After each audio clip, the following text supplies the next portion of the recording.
Hello, salam, shalom, namaste, sat sri akal, aloha, hola, ciao, bonjour, bona, привет, mabuhay, and jean dobre. I'm so happy to be with you all, and I know you'll be so happy and glad that you have joined us today because we have a very special guest with us, and that is Gail Dixon, who's a leader, speaker, best-selling author, and founder of Heart's Voice Movement. And I'm so excited to have you joining us, Gail. Welcome. Thanks so much for having me. I'm glad to be here. Gail, please tell us more about who you are and what you do. Okay, well, I am a person who has always been in the world a communicator in whatever situation I'm in. I'm the person who is listening deeply and trying my best to communicate clearly. And I had a professional career as an educator, a communicator, uh, a writer, doing all those things. And about 7 or 8 years ago, I went to a women's retreat and we had an exercise in that retreat. And it was to name your identity, kind of name who you were. And so we started at the top of the paper with I am, and then there were all these blanks to fill in the blank. And so I went through the blanks. I'm a writer, I'm a speaker, I'm a coach, I'm a this, I'm a that. And at the bottom line, I wrote, I am the heart's voice. And it was like, whoa, where did that come from? And as I began to explore it, what I realized was that my skill with language and listening was also my charge from source, from whatever divine guidance came, to treat speaking and listening and the capacity for language as the sacred gift to humanity, and to make sure that we used that sacred gift in the best service of us all.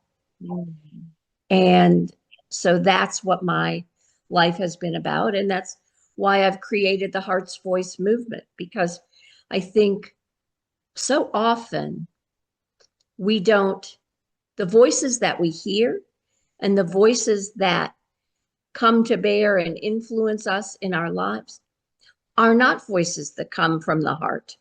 They're not voices that come from the best and the most benevolent source spirit.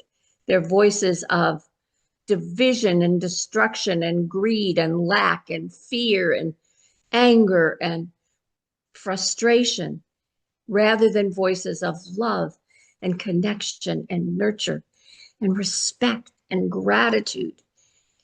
And that if I could engage people and motivate people to find what I call the heart's voice, that one little spark of divine truth placed in them at their creation, that they're meant to bring into the world. I think all of us have just a little bit of starshine, a little piece of the divine whole that we carry in ourselves and in our spirits, and that it's our job to live into that and bring that one divine truth into being. And just as some people say, it's my mission to make sure people honor the sacredness of their bodies, or honor the sacredness of being in relationship, or to make sure that people have adequate food and clean water and whatever that is. Well, for me, it's my job to make sure we don't squander the sacred gift of language and listening, and that we don't let anybody come through life without recognizing that very special, very sweet, very divine message in them and living into it. And Yeah. I think that that happens. We start with how we talk to ourselves, and then it ripples out to how we talk out in the world. And each of us is like a pebble in a pond. And we put our pebble into the pond of the great universe, and our ripples go outward. And then sooner or later, if we put those pebbles in with good and kind and loving intention, they're going to grow into a wave and an ocean of love and kindness. And isn't that the ocean that we all want to be basking in, that we all want to be swimming in? And, I just realized that because of the gifts and talents I was given, this was my job. I'm here to stand up for the heart's voice and to stand up for getting people to find and use their heart's voices to their best advantage in the world. Aw, thank you so much for sharing that Mhm. perspective, Gail. You made me think of so much. Um, and the first thought that popped into my mind actually is the teaching of the Quran. Actually, the uh, in telling the story of creating human, actually, there's a lot of similarity with the biblical story of creation. In that this, but there are certain details and variations in the Quranic Mhm. version, and one of the really beautiful aspects of um, that's like highlighted in the Quranic version of the story is this gift, this sacred gift that God gives us around language. And, like, because it's like,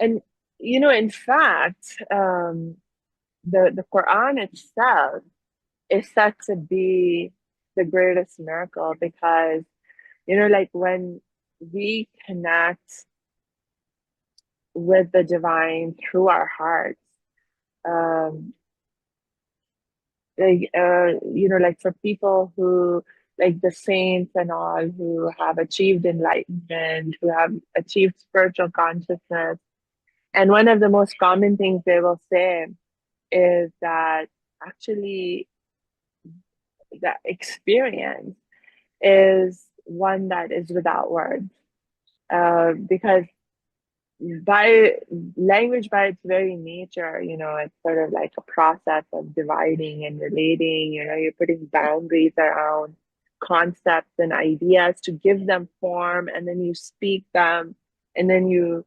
do things with those concepts and ideas. The the divine is experienced. When we experience the divine, there's just such a profound unity in that experience that it's beyond language. But then we have these kinds of divine, scriptures and revelations, and it's like, whoa, like it's actually so it's like I don't know what God did, but He somehow took something of what God is and communicated to us through language. And that in itself is a amazing miracle and an amazing gift for us. Hey, thanks for tuning into this episode. Hope you're getting value out of it. For your information, this episode has been sponsored by the Happiness 101 program.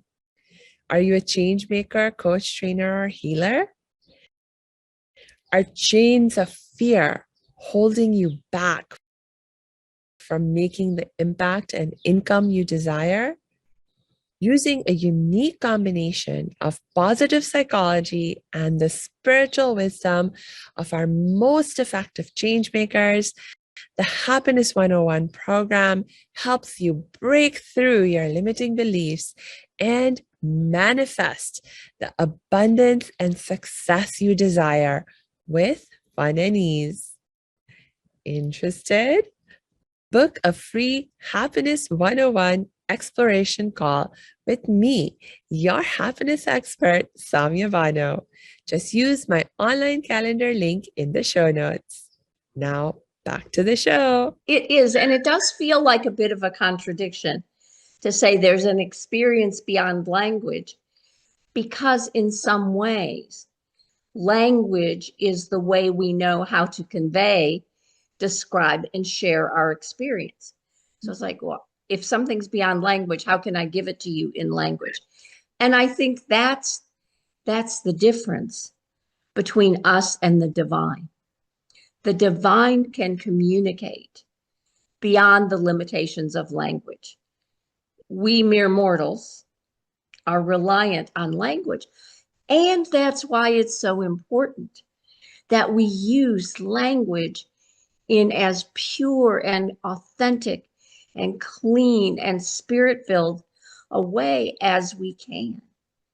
Yeah. Because we don't have the capacity to just bypass language and make ourselves understood. I mean, there is, that aspect of nonverbal communication that we have with each other. And yet, as humans, we can experience a lot of limitation if that is the only mode. I mean, if we exclude language from our ways of communicating with each other, it really like for us, it feels very limiting. There's so much we want to Yes. express that becomes difficult to express without language. Yeah. Yeah. But it's the tool we have. Yeah. So we're bound to, to me, we're spiritually bound to use it well. Yes, I agree with you. I uh it's like the other thing that popped up into my mind as you were speaking is this poem. And I mean, I can see like what it's trying to teach us, and I can see the wisdom in that teaching, to the extent that there is wisdom in that teaching. But also at the same time, I've always had I hear it and then immediately a caveat, or like a sense of like, but it's not the whole truth, like idea immediately comes to me, because let me first share the saying. So it's something along the lines of stones and sticks can hurt me, but shucks, no, I can't Yes. remember the exact word. But the spirit of it, the saying is that like words, like if someone's just saying something bad to me, saying something mean to me, then that doesn't hurt me. That doesn't hurt me the same way that stones and sticks can hurt me. And so I think with that teaching, it's like trying to empower us to be like, having this attitude of, when people say something to me that hurts me, I can choose to let it go. I can choose to take it in a way that is positive and empowering, and just kind of like, I don't have to actually internalize the abuse or the intended hurt. Like I can choose a different response. Um, Unlike stones and sticks, like if someone beats me like physically, then it has a certain impact on my body that I may not be able to prevent from occurring. And so I take that lesson, and at the same time, it always like it always like made me think, but like words can hurt us so much. Maybe not show up as scars on our physical body, but they can like literally scar our soul. I mean, like I have felt that. I have felt literally scarred in my very soul by mental, emotional, verbal abuse, you know? Yes. So, Yes. And I think that again, that is when you come back and say, what does my heart know to be true? Those negative things that were said to me or about me. yeah, What was the conversation that occurred between my heart and God? And what does my heart know? And that's then the frame that I put on the situation. That's yeah, the voice that I echo rather than the things that were thrown at me, said to me, put forth about me. yeah, And it's why self-talk is so important and is the starting place, because so many of us yeah, have so many conversations and tapes running in our heads that are not the most positive about ourselves. They're not the kindest, the gentlest. I mean, you can just think like you drop something and you say, "Oh, I'm such a klutz." You know. Well, the universe hears that. Your heart hears you say that. And it's not the truth.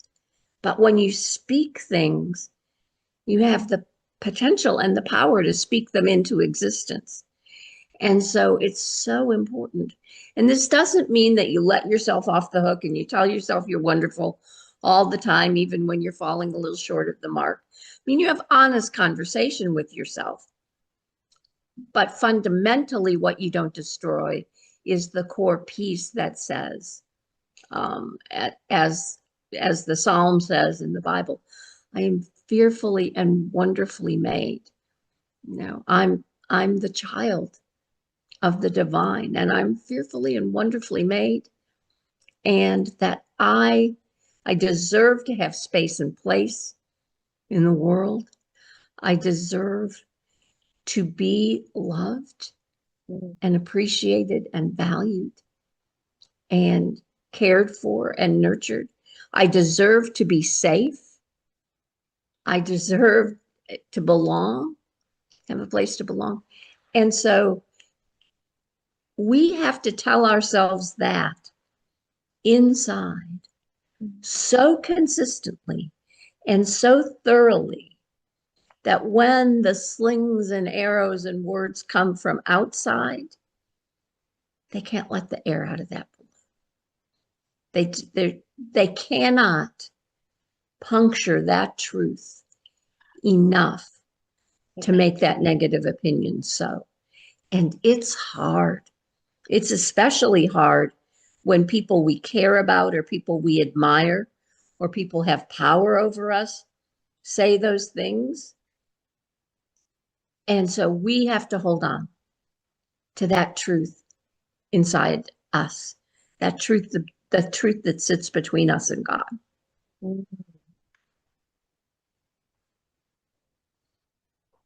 yeah, yeah. I must say, like, ever since I was blessed to find my teacher my first teacher who helped me connect with my heart Mm. and begin to learn to listen to my heart. Um, it's been like such a saving, saving grace. I don't know. Like I can't be thankful enough. I can't be in gratitude enough because it's like no matter what is bothering me, no matter how deep the hurt, the trauma I could have been struggling with, like struggling to find some positive, struggling to find some light in that darkness. like, you know, like that struggle only exists in my mind. Like the moment I am able to remind myself to drop into my heart, connect with my heart, and allow my heart to speak and be like, hey, heart, what's going on here? You know, that it's so easy for the heart to be like, oh, here's the light, here's the positive side that you were missing. Here's what we can be grateful for in this moment. You know, it's like it's so easy for the heart to show us that you know, that love that we, and the blessings, and just even the solutions, and Right. just most of all the love that we are already, you know, sort of enveloped in. Yeah. Yeah. Yeah. Tell me a little bit more about the aspect of communicating with others, especially in a context where, like, okay, I've learned to connect with my heart, and I'm not perfect at it, but I'm doing my best to speak from my heart, to listen from my heart. But if I am interacting with someone who has not as yet learned to do that, and they're coming at me really strong, there's a lot of like negative language, negative, not being able to listen from their heart when I Hmm. speak. Um, what do we do? What happens? Like, Well, yeah. that, I mean, certainly it has to do with the circumstances we're in and whether that comes with a threat to our physical safety or Mhm. whether it's just, conversationally problematic. But part of what we do, for me, the thing I do is just pause and get quiet. I don't I don't immediately respond when something gets said. And I find that if someone is just venting or saying negative things, at some point when they don't get a response and nothing is coming back at them and they have nothing to fight against, in the silence, then I'm able to speak something that offers a route to connection. Whether that's, I I hear how important that is to you. Could you think about this? Or even, you know, it I've heard you. And do we need to carry this conversation any further right now? Yeah. That but I think, so often what happens when conversations escalate is we feel like we have to meet energy and intensity with energy and intensity. And what that does is just turn up the volume.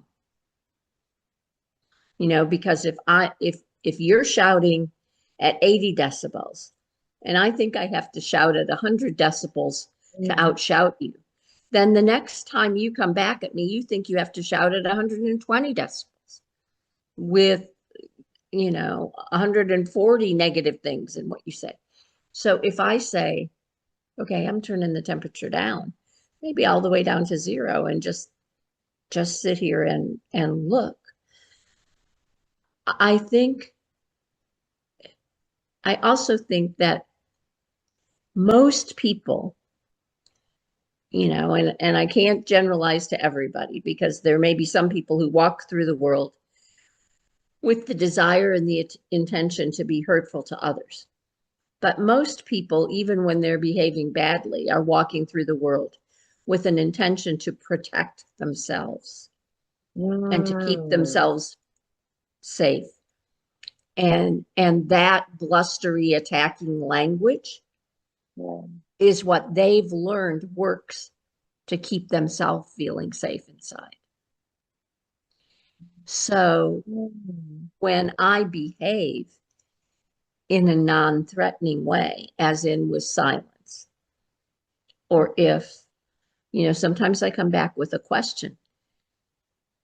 Somebody shouts something and I say, tell me more about that, or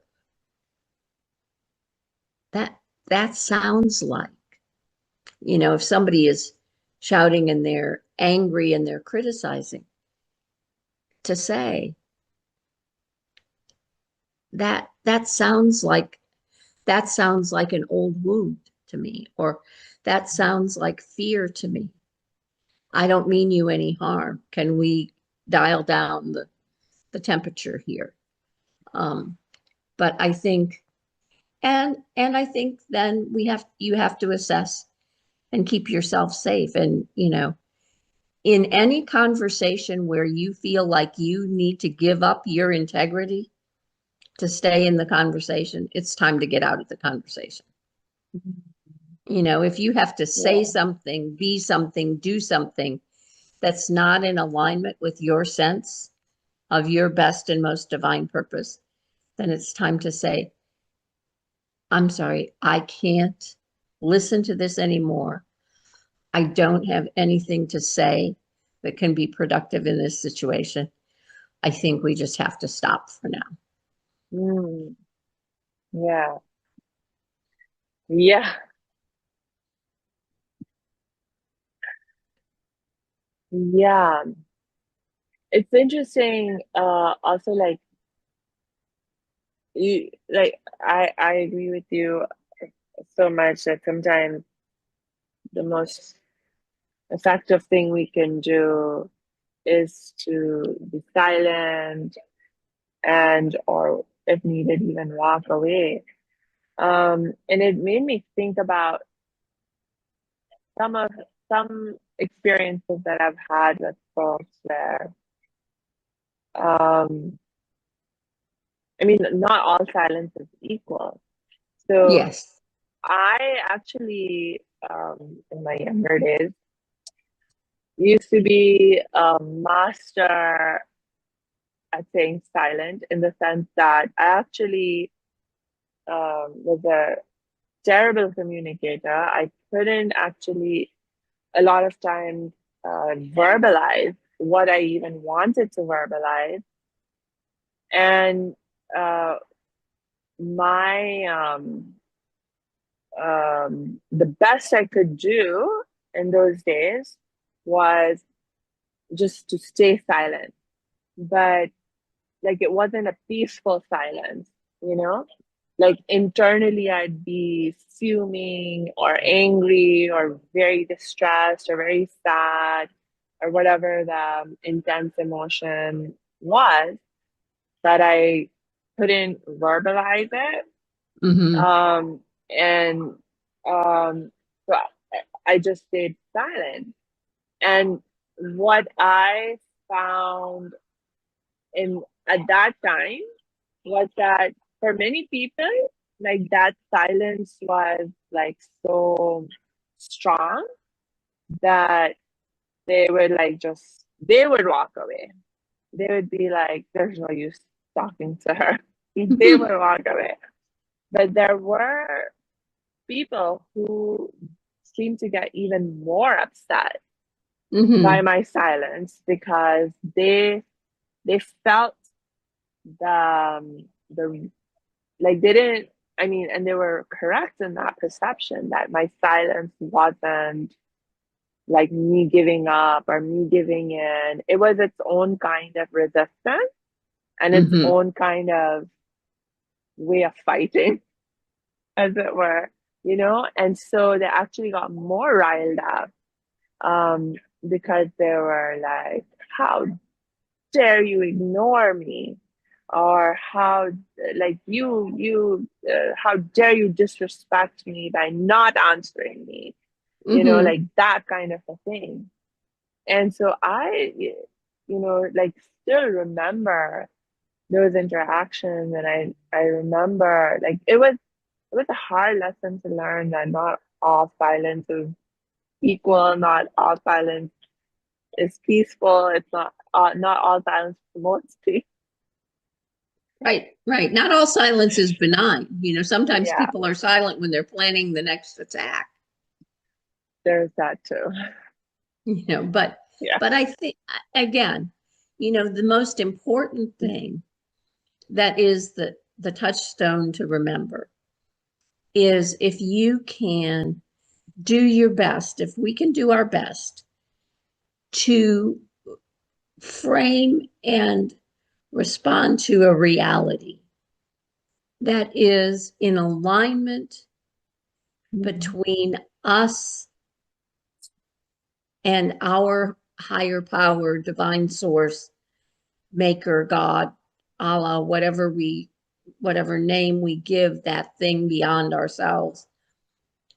If we remain in our best sense and our best judgment in integrity with that alignment and Mhm. behave in that alignment, that is the best we can do.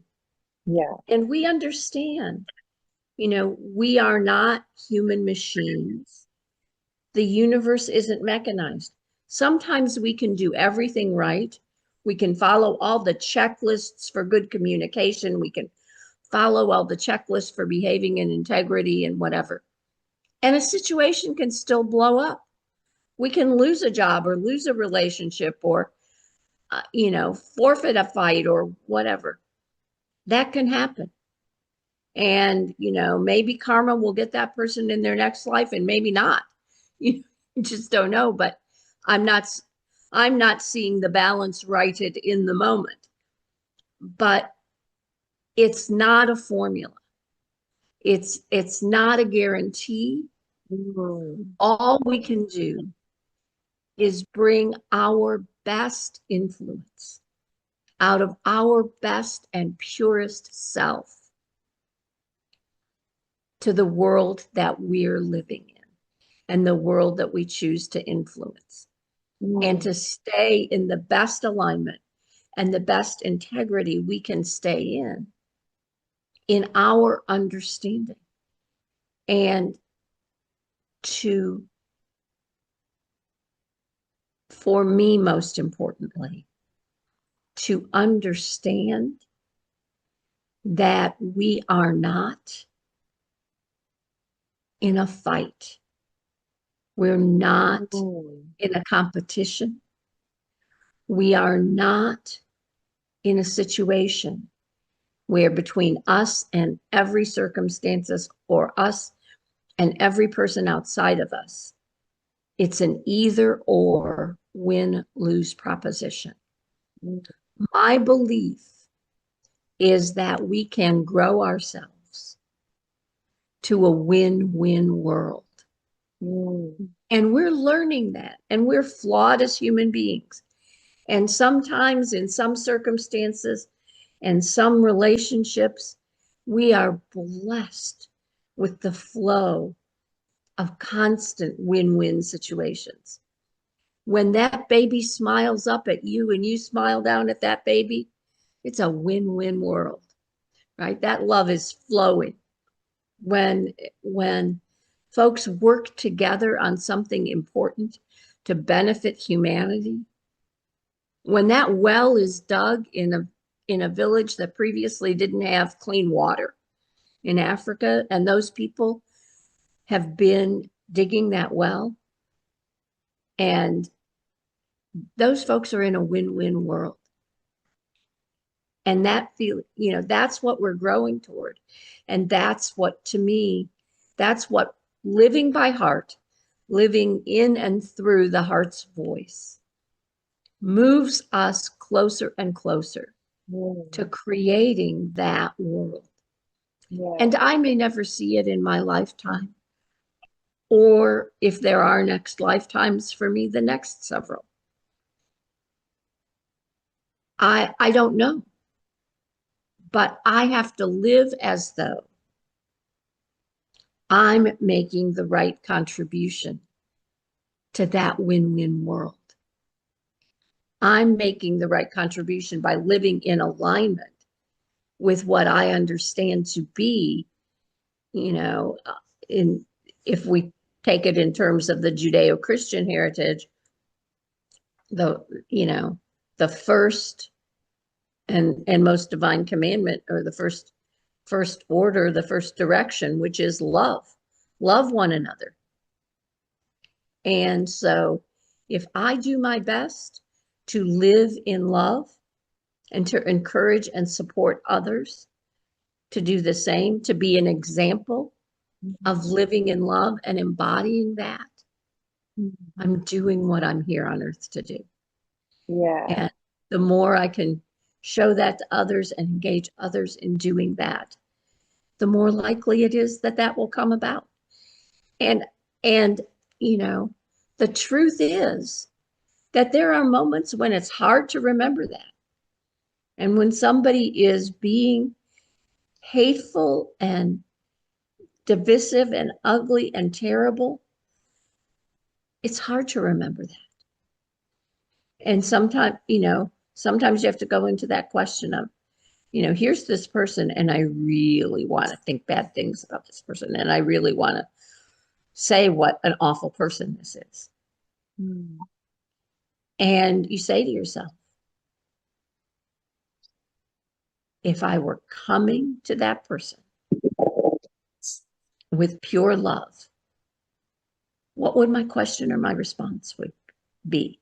My response would probably be, what wound are you rehashing through that ugliness?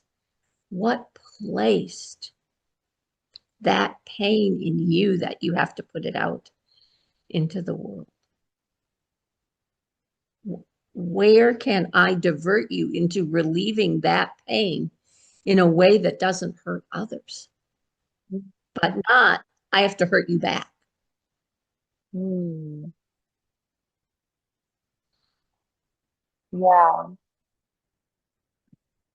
Can I ask you what your heart says love is? Because, like language, like you've been sharing, is such language, we use words and we're not always clear on what those words mean. And I may say love and you may say love, but we may actually mean very different things. And like one of the things that I find so ironic is when people people are like hurting other people in the name of love. Mm, You know, it and there's so many contexts in which that can be seen. One of the contexts that comes to my mind immediately is, like that whole in-group, out-group dynamic. It's like when I think of somebody as a part of my in-group, someone's part of my family, my friends, my community, I am ready to die to protect them and help them and take care of them. And at the same time, the way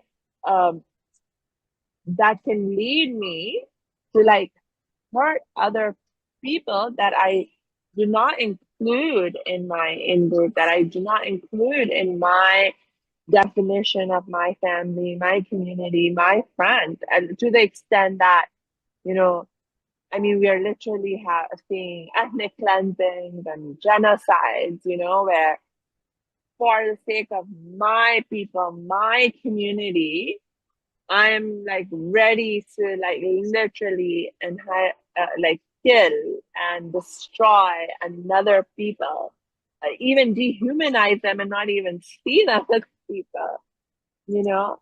And it's being done in the name of love, like love for my community, my people, my family. Yeah. I I I do not know, and I apologize for not being um, able to quote a source to you, but a story that I heard once was that a child was asking, people were talking about gathering their tribe and who was in the tribe and, the rules for the tribe and the care for the tribe and all of that. And he was asking the elder, but what about the others? And the elder's response was, there are no others, only us. And that to me that's the ideal. And I know that I realize it imperfectly, and I make no pretense to say that I'm going to engage the world, change the culture, and suddenly everybody's going to speak in the heart's voice. But I'm going to do my best to influence the world so that more people live from this place and operate from this perspective and support others in doing the same and see others. And when it's, for yourself, it's true and it's a flaw in my behavior. I tolerate things, behaviors in people that are closer to me that I would judge in people who are strangers.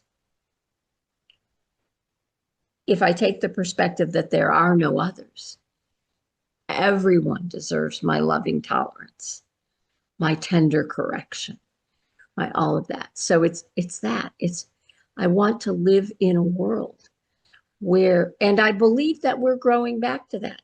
I believe that there was one in the beginning, there was one, and we were all it. And then, whether you call it the Big Bang or whether you call it the creation or whatever, as we scattered the starseed over many universes and galaxies and whatever, that we all carried little particles and droplets of that. And we're growing back. And we're growing back. And the attraction is the love. The attraction is that one force. And when I remind myself, when I have the impulse to be angry or frustrated or judgmental or separate or exclusionary, barring the door and saying, you can't come in because this is only for these kinds of people. When I have that impulse, I go back to that story and that saying and say, there are no others. And so then if someone treats me as an other, that's from their perspective. But my perspective is that open, affirming, inclusive. There are no others. We're one. We're one in the great divine unity, which is love.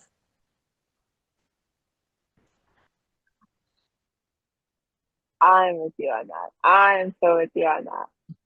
And actually, the question that is coming to me to ask you next is just to help clarify again. I think for a lot of people who are not familiar with their own hearts and communicating through our hearts and so forth, um, it sounds like there's an implication in what you've been saying.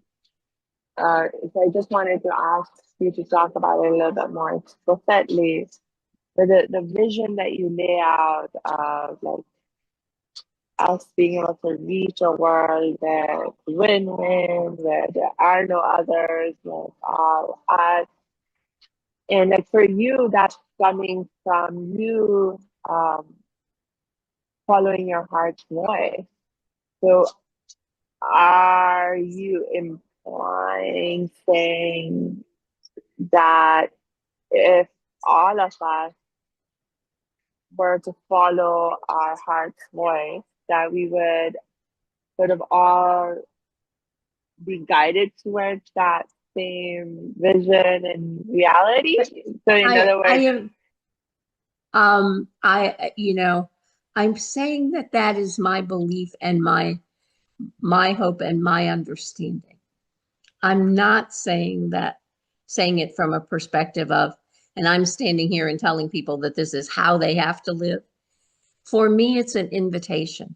It's an invitation to understanding that there is this power. And for me, that power, we utilize that. That's probably a better word. We utilize that power through language and listening, yeah, through through speaking to ourselves and each other and about each other kindly, and through listening deeply with great love. So we utilize that divine power, and that because I do have a skill with that divine power of language and with that power of listening, i'm I'm positioned in a way to be an example of that and live that into the world and live that into being, and invite other people yeah, to that understanding. And so that's what I want to do, is invite people in to yeah, the world of the heart's voice. yeah. No, no, I get that. I get that. It's an invitation. What I was asking is a somewhat different question. So let me rephrase it. It's like, is it possible that we help everyone to connect to their heart's voice? And then someone's like, oh, you know what my heart's voice is telling me to do is, or the way to go is to engage in the ethnic cleansing of this other. That my heart voice says that my people are my people, and there are other people who are not my people. Could someone's Oh heart yeah. say that such a thing to them? I I think there will always be resistance and naysayers and folks who are not accepting that invitation, or folks for whom their understanding of what they're called to do or be is hurtful and harmful to others. Yes, I understand that. That will be there. Sometimes the darkness is in the world so that we can appreciate the light. And I'm humble enough to know that my understanding of all of this is flawed because I'm a human being. I don't quite get it all. And so I don't know. I don't have the answer Mhm. to what to do with or for those folks who come with the evil in their hearts, except to say that I do understand that in my experience, many people who carry that are carrying unhealed wounds and haven't had the kind of nurture and care as they were getting wounded. And I think, if it's unhealed wounds that make people carry that in their hearts, then the more of a world we create that is non-wounding, over time, the fewer people we have carrying those old wounds and that old negativity, and perhaps at some time we extinguish it. I don't know, Yeah. but I know that to me it's worth the effort. Yeah. The reason I asked this question is because I'm reminded of so many discussions and debates that I started having with people way back in college, actually, when I was taking classes in philosophy. And this is a debate that's not contained to classes in philosophy and among philosophers. It's like this is a very real aspects of how people perceive reality that then influences how they act in their lives. And this and the question, and it's the question of, is there such a thing as truth, even? Because there are people who say it's, truth is subjective. Everything's subjective. There is no such thing as the truth that is like objectively true for everyone. The people who will say, there is no such thing as good and evil. It's perspective that people take on. And, like there are assumptions that you make about the world, about life.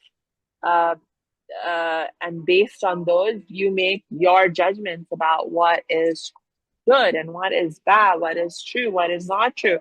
But if you were to change those assumptions and so forth, then you would reach very different conclusions. And who is to say that your assumptions are more correct or more accurate or even correct at all compared to mine? And so for many people, they even question when so when they have that kind of questioning of if there is even such a thing as truth, as objectivity, as things get like I'm also reminded of a line from Harry Potter, right, where Voldemort, who is like the big villain, he said, there is no good and evil. There's only power, and those who are too weak to use it. You know, like that kind of an attitude. And there are like people who sincerely believe that there is no such thing as good and evil in any absolute sense. It's all relative. It's all subjective.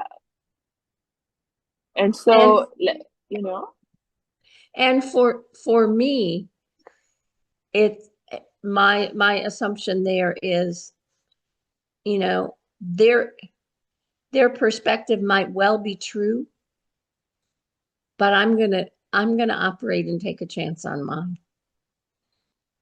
And I am not here. My job my job in this world is to be the best example of the heart's voice and divine love as I can be in the world. My job is not to overcome, overpower, obliterate, win, negate you. My job is to be the best example of love I can be. And again, it's an invitation. You can choose to join me in this place and join me in this work and this perspective, or you can choose not to. I'm not here. If somebody says, well, who wins this argument? My response is, there was never an argument. There were two views, and this is the one I'm sticking with, and yeah, that's, I think, um, I don't know whether there will come some point of nirvana or karma or soul cycle completion or whatever, whether I will know how on target my perspective was or how widely this perspective became shared.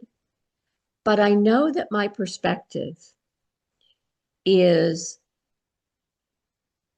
fairly aligned with the perspectives of most of the great prophets of the world's great religions.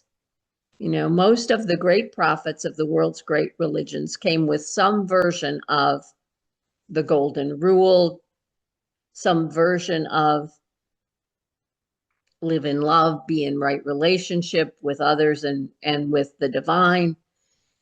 I know that there's alignment between me and those perspectives, whether we use different vocabulary or tell different origin stories or whatever. I see that the alignment there. And I feel the alignment in my own heart and spirit. And so that's the world I'm going to move in. And I'm going to do my best to let others see it so strongly in me that they want to be it in them. And hope that that carries the day. Yeah. It makes me want to ask you, first of all, I'm so glad that you made the choice to stick with the view that you are sticking with.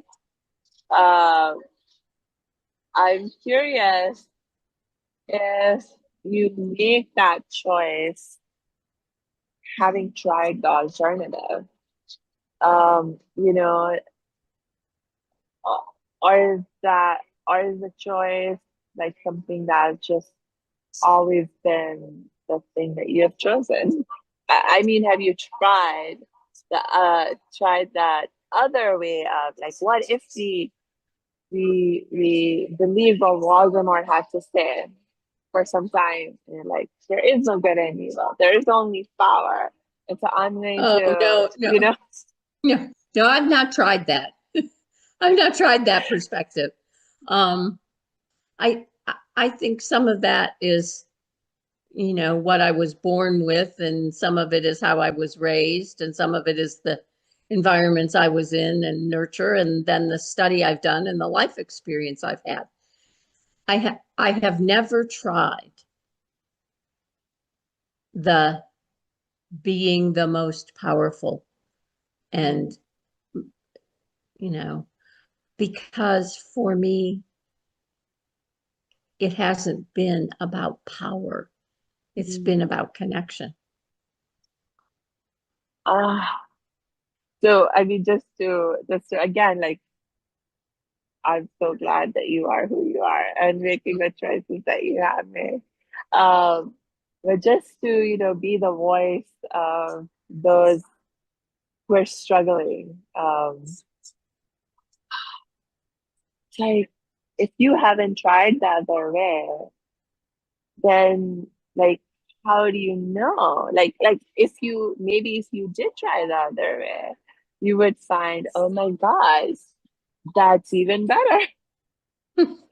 Well, I just would say that that doesn't feel right and doesn't make sense for me. It's like if you tried the other way, look at all the things in life where we could try the other way. I could try the other way and say I don't need food or water, and eventually I wouldn't survive. I could try the other way and say I need no other people, and I could go live at the top of a mountain, and eventually I wouldn't be able to sustain myself. I could say I'll try the other way, and perhaps I will be the person with the second greatest power and still get obliterated by the person with the first greatest power. And I will have been miserable and not myself in the process of trying the other way. It holds no sway for me. And I have no need in me to persuade those whose perspectives are so far on the other side of mine that it doesn't feel like there's any middle ground. I There's a model that one of my mentors taught me, and we used it in group problem solving, but it works very well, which is, when you're looking at possibilities or solutions or options, draw 3 columns on a piece of paper. And at the header of the first column, write control. The header of the second column, write influence. And the header of the third column, write neither. And then you divide the things you're talking about Is this something we as a group or I as an individual can control? Put it in the first column. Is it something that there can be influence brought to bear? Put it in the middle column. And is it something we can neither control nor influence? Put it in the third column. When groups get stuck and decisions aren't flowing and disagreement is heavy, it's largely because we're concentrating in that far right column and talking about things we can neither control nor influence. And then we start arguing about the mechanism that we think will let us control or influence something, but the truth is we can't. In the second column, in that influence column, we sort out and winnow out what are the things that we may be able to influence and nudge over into the control column. But if we concentrate our energy on what we can control and what we have the power to do, what we have the power to change for the better, and take those actions, our situation will be exponentially improved. And there will be movement toward our desired state and our desired outcome.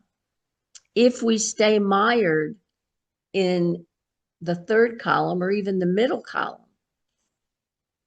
and don't do the things we can control and they don't get done, we never move. We never move out of this state of inertia or frustration or problem or whatever. And I choose to live in the column of my influence, of my control, and then devote some time from the column of my influence to give other people the tools so that that way of being can be in their control.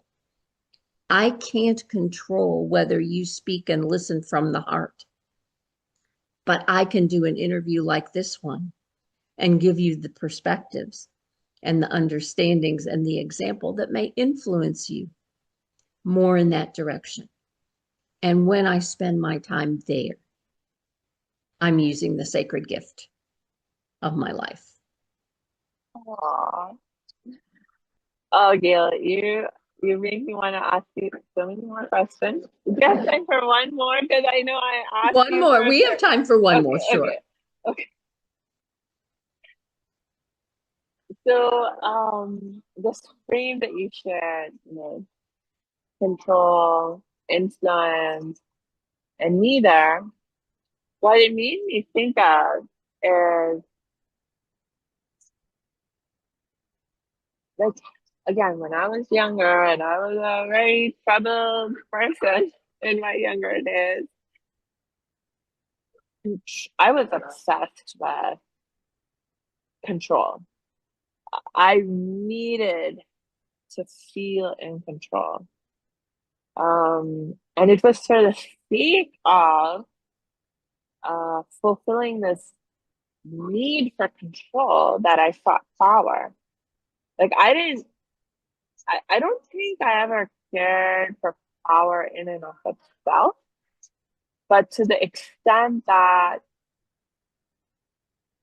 having power helped me feel more in control, I sought power.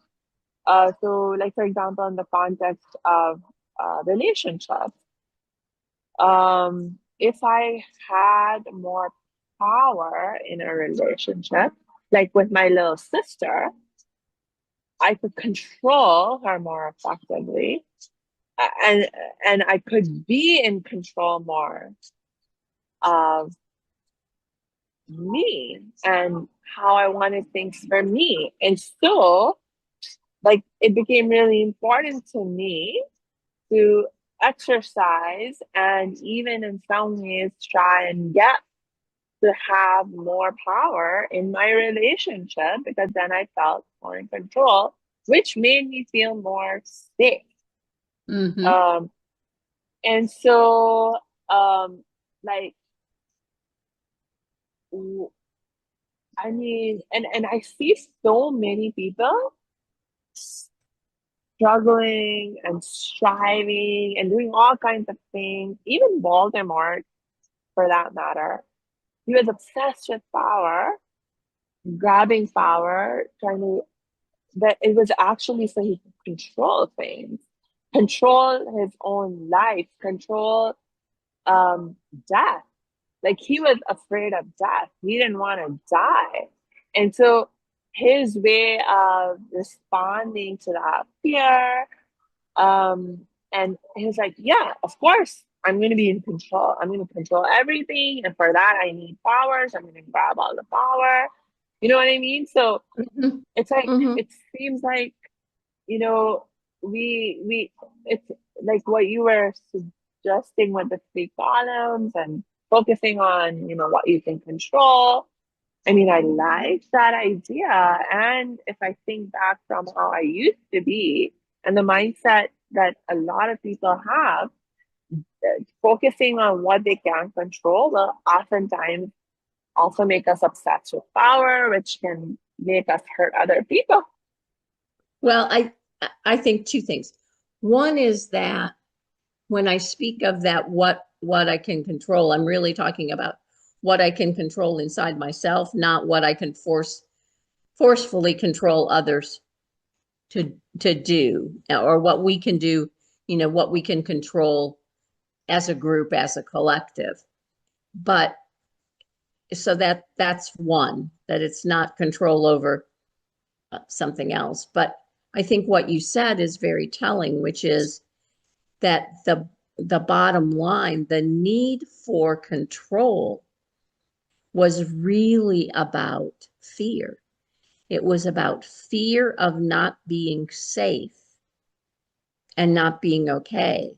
And so your idea was that if you had enough power to control your little sister's behavior so that she didn't do things that would expose you all to punishment or judgment or whatever, or cost you something that made you feel safe, that was important to you. So I think it's the, that we get back to that scarcity myth, that there isn't enough. However you view creation, you cannot stand on a tiny little blue ball in the cosmos and believe that ultimately, if the balance is righted, if the right influences come to bear, that there is not enough. There is enough, and you are enough. And, and I'm not saying that today the person hungry on the street just merely needs to believe it and the food will be there. But I am saying ultimately that if the right forces are brought to bear and the right influences and the right ripples touch each other, that can be. And I just I I won't give up my perspective because I can't see the ultimate final tied up tight with a bow result. Because it feels better to me to move in this space and from this place than to be constantly in fear, defensiveness, lack, anger, fighting, division. I choose to be in the space of love because it feels better to me. And I hope it feels better to you too. It does. It does. And I'm going to force myself not to ask you any other questions except to say if you have any last thoughts you would like to share. No, just that I invite folks to join me on the first Fridays of every month for a circle where we open to just share our hearts with each other and hold each other's hearts together. It's called a Gathering of Hearts. It's at noon, the first Friday of every month. And if you go to my Heart's Voice Movement website, or you type heartsvoicemovement.com/monthly, you can register for that. It's free. It's just an hour, but it's a space in which you can express your heart and hear the hearts of others. And that is my starting spot, is Oh, creating that kind of space. oh, thank you for sharing that, Gail. And we will drop your link in the show notes so people can get in touch with you, connect with you. And I will just clarify that when you say noon on Fridays, you are It's talking noon. about the Eastern Standard Yes, I'm talking Time. about talking about noon Eastern Daylight Time, right? Okay, in the Americas, because this podcast gets globally heard. So for whoever it works, and for whomever that particular time doesn't work, I'm sure Gail will have other options through which you can connect with her and continue to learn with her. And until we connect next time, I just wish you lots and lots of peace and joy. Thank you. Thank you so much. And I put in the chat for you all my links. Thank you.